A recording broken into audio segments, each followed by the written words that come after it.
my friend here, but he has so much to gain from $10. So he will be more moved to help $10 than to help. So that is why I tell everybody that wherever you find yourself, whatsoever you do, strive for success. Somebody say success. You must hate poverty. At the point, see, at the top, that's why, have you heard of the Maslow pyramid? Hierarchy of needs. You've heard about it, Maslow hierarchy of needs. Now you talk of the pyramid, the base of the pyramid, the midpoint, and the pinnacle, the top. That at the base is closer, as in it's not broad. At that level, all the rich people, that's the level of self-actualization, the level of fulfillment and all that. At that level, they are very close. They can see themselves. It's like the whole rich men, they are in a small web together like this. They can easily access themselves. As Dangote is now, if Dangote wants to see the president of America, he can see the president of America. Do you know that?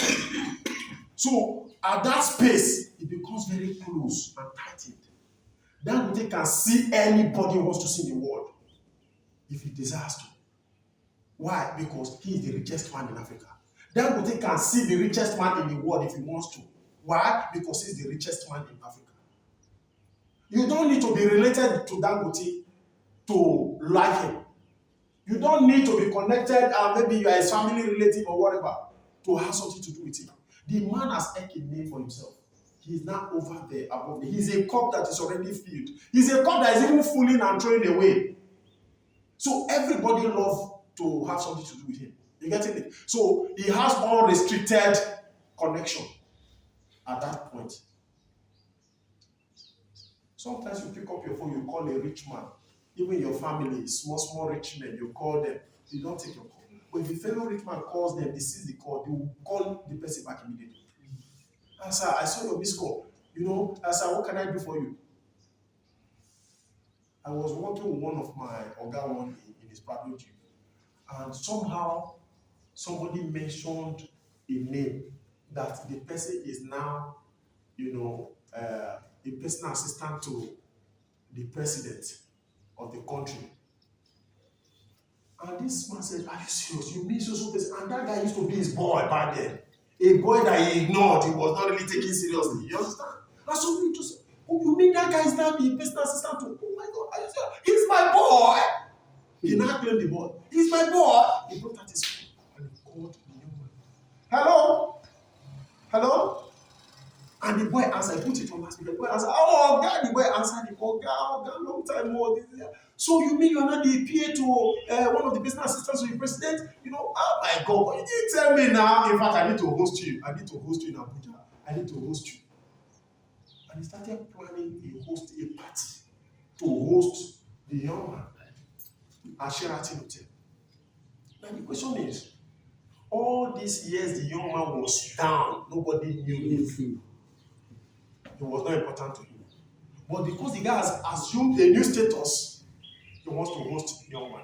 That is how life is. Everybody wants to lick from the successful pot. Everybody wants to lick from success pots. Now the question you ask yourself is, where do you find yourself? Do you want to remain at the base of the pyramid? Do you want to remain an empty cup all your life? It's a very big question. And that question, it takes only determination and courage to answer that question, not by mere saying it with your mouth.